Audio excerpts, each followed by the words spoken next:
Hello explorateur!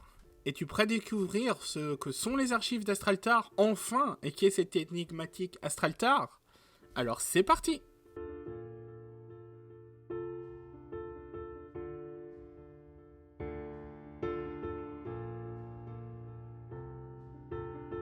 Bonjour à toi explorateur de Kaelestis. Alors pour être honnête avec toi, je t'ai un peu menti. Je vais pas te dire qui est Astraltar, du moins pas dans cette vidéo, mais ça va venir très prochainement. Mais je vais vous donner quelques pistes sur ce qu'il est vraiment et surtout son rôle dans cette histoire d'archives. Mais je vous parlerai bien plus en détail d'Astraltar dans une vidéo dédiée dans le lore de Kaelestis. Ça va venir, ça vient tout doucement. Là on entre un petit peu plus dans l'univers en lui-même, si on peut dire. Mais pour l'instant, je vais vous parler des archives. À quoi servent-elles? Que sont-elles? Et comment sont-elles rédigées? Je vais vous parler de ces 3 points en même temps, car difficile de dissocier le tout. Mais je vais commencer par vous expliquer la façon dont elles sont dirigées. Donc, les archives se composent de plusieurs informations en en-tête. Je vais vous mettre un petit modèle en même temps, que je vous explique, ce sera bien plus clair pour vous. Donc, la première information que l'on va retrouver, c'est son titre et son numéro. Ici, dans l'exemple, archive 1... c'est tout simplement la première, la seconde sera donc archive 2, etc. C'est plutôt simple jusque-là. Il existe toutefois des sous-archives et sous-archives aux sous-archives. Et c'est là que je commence à vous perdre. Donc en gros, comme par exemple ici on a l'archive 1-1, ou encore une seconde archive de la première archive, archive 1-2. Il est également possible, comme je l'ai dit, d'avoir une sous-archive supplémentaire, donc un exemple, archive 1-2, parce que c'est la deuxième archive de l'archive 1-1. Bref, j'espère que vous comprenez, mais vous allez comprendre une fois que je publierai les archives. Bon, ça semble peut-être un peu vague, mais c'est plutôt simple, comme je vous dis. Pourquoi créer des sous-archives? Tout simplement pour y notifier des événements qui sont moins importants, mais qui méritent d'être présents. C'est aussi le cas pour la seconde sous-archive, pour les événements qui ont encore moins d'importance.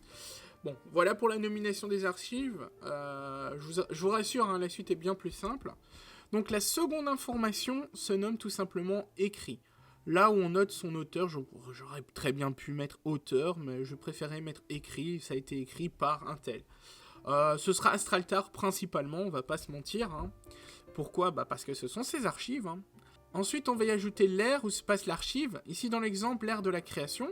On va également, en seconde information, y noter la période qui est associée à l'ère. Donc, ici, c'est la période sombre. La prochaine vidéo sera dédiée aux ères et aux périodes de l'univers de Kaelestis, donc je vous en dirai pas plus pour l'instant.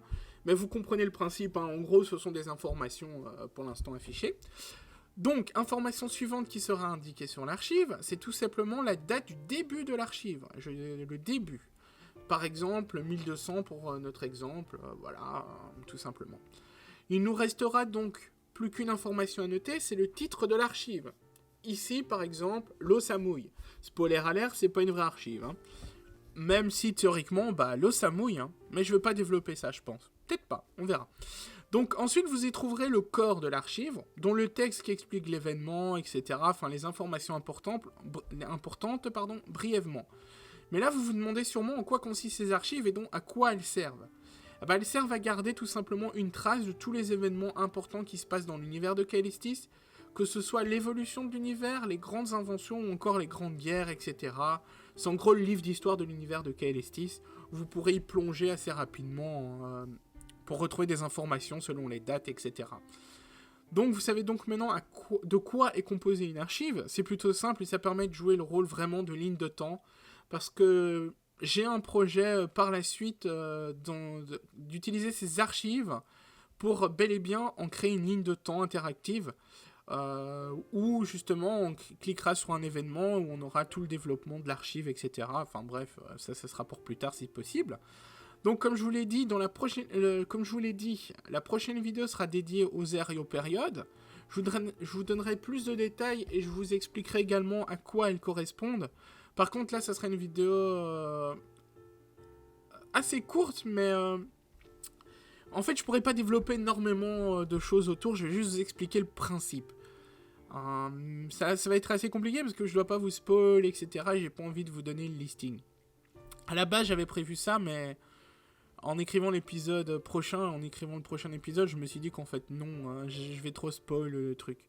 Mais bon, vous expliquerai tout ça dans le prochain épisode.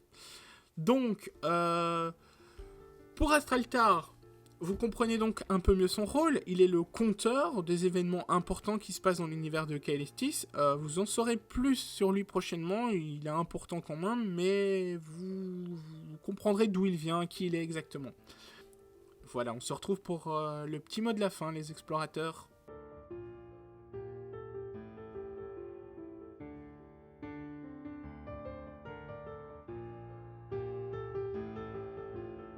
Donc nous voici pour le petit mot de la fin.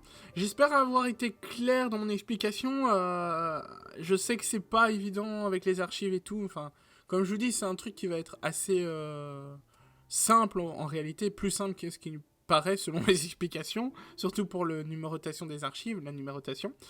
Donc voilà, si vous avez des questions, dans tous les cas, n'oubliez pas dans les commentaires, hein, ils sont ouverts, ils sont bien là pour ça, et ça fait vivre la chaîne. Hein. Il est maintenant temps pour moi de vous laisser.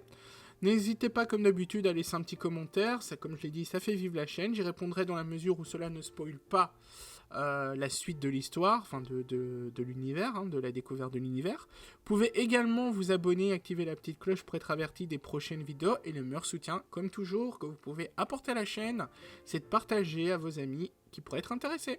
Explorateurs, je vous dis à bientôt pour une prochaine exploration.